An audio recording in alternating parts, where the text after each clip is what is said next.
Well, first of all, then, how do you bottle the feel-good factor from the League Cup the other night and take it forward for the next few months?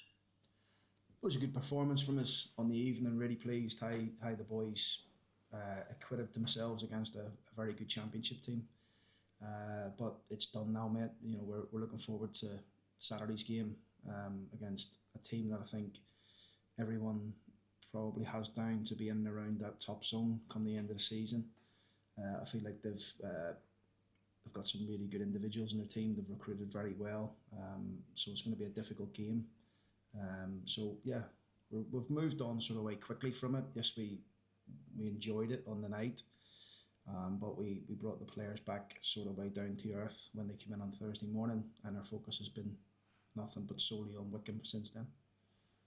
So how do you do that then? Because as a non-footballer, I would be thinking about how well I played on the Tuesday night, the night before, for a good while. As a player, you want to try and bottle that, and you want to try and do it again. I think that's the most important thing. As a player, you want to try and be consistent in terms of your performances, and when you're consistent with your own performance, and everyone does their job, then that ultimately transpires onto the team, and the team perform well. So that's really just been the focus. Has been keeping our house in order, really concentrating on the next one, and that is working.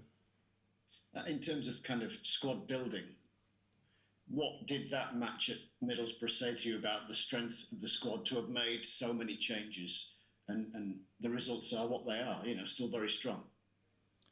It didn't sort of way surprise us, because we know that what we have built is a really strong group that are all competing and fighting for a place in the team, a place on the bench, and we like that. The intensity of the training sessions has been really high since we come back for pre-season, and everybody knows that it's a long season. There's so many games to be played, cup games, league games, so everyone's going to be needed at some point. But that didn't surprise us, that sort of performance. It didn't surprise, maybe the results sort of surprised a lot of people outside, but for us inside it, we knew that we had that sort of performance in us, and if we perform like that, then we've got a good chance of winning. So it was a really good night for us all, like I say, but we firmly focused on the next one. When you're looking for players and doing your due diligence on players, how important then is it, when you're finding out about their character, that they are the type of person that will buy into the squad, so there is potentially a chance that if someone's doing better than them, they won't play? Because right now, I suppose the lazy question would be keeping everybody happy because they've all started so well.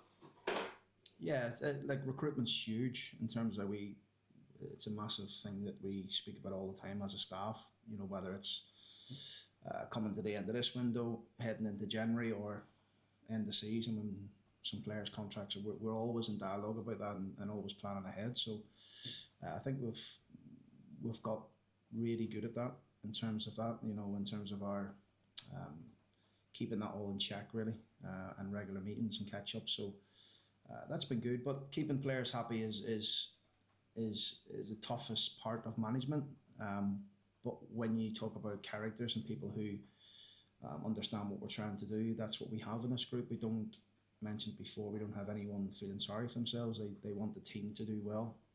Whoever starts in that team, whoever comes off the bench in any given day, or even better if they're not even not better, but even still if they're not even on the bench, the boys reacting to the players winning and everyone feeling part of it. So that hasn't changed. I mean, it's been like that now probably for the best part of year and a half, I would say. It's something we've tried to put in place at the club, that we're all in this together, win, lose or draw, and that hopefully will remain. I know you've been sort of fairly consistent for several weeks now about recruitment, and the bodies are obviously in that are in, but between now and the bell, just thinking of players that haven't made the league squad, might you be sort of looking to send one or two out on loan? No.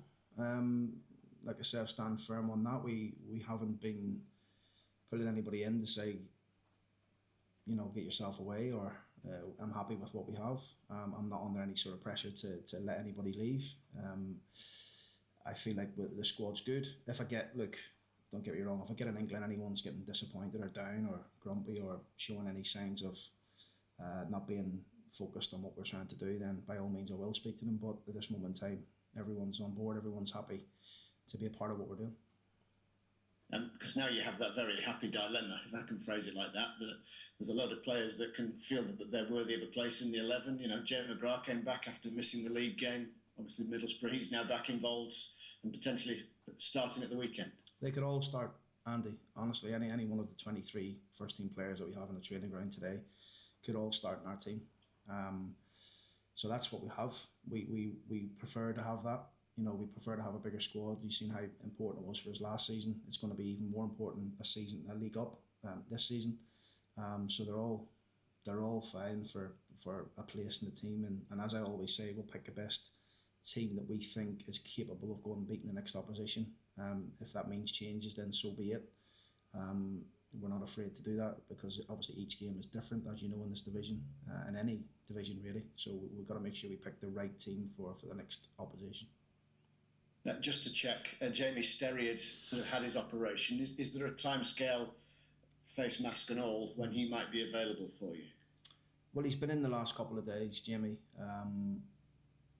We're starting to ramp him up a wee bit. He's just obviously had a couple of days to let it settle. It's quite a big operation really he's had. He's got a nasty black eye at this moment in time. His face has actually come down a wee bit. Swelling's come down. He's looking better every single day. So time scale is difficult. It's difficult to give really. I don't think it'll be too long, but we're imagining Jamie will be back out on the pitches sometime next week, and then we'll just gradually see how he gets on with that face mask fitting, see if he's comfortable, and then we'll take it from there. You've kind of alluded to them already, but yes, Wycombe expected to do very well again. They played Stockport and Bradford, two other fancy teams. What's your assessment of them at the minute then?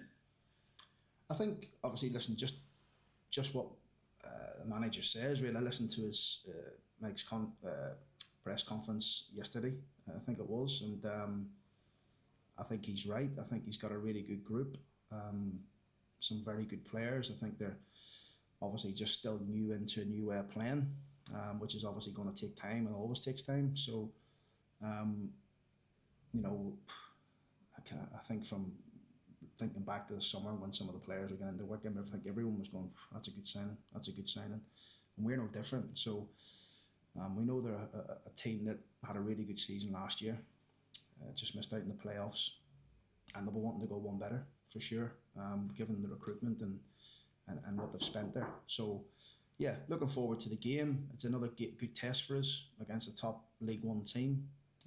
So it's, again, I think it's another good barometer for where we are.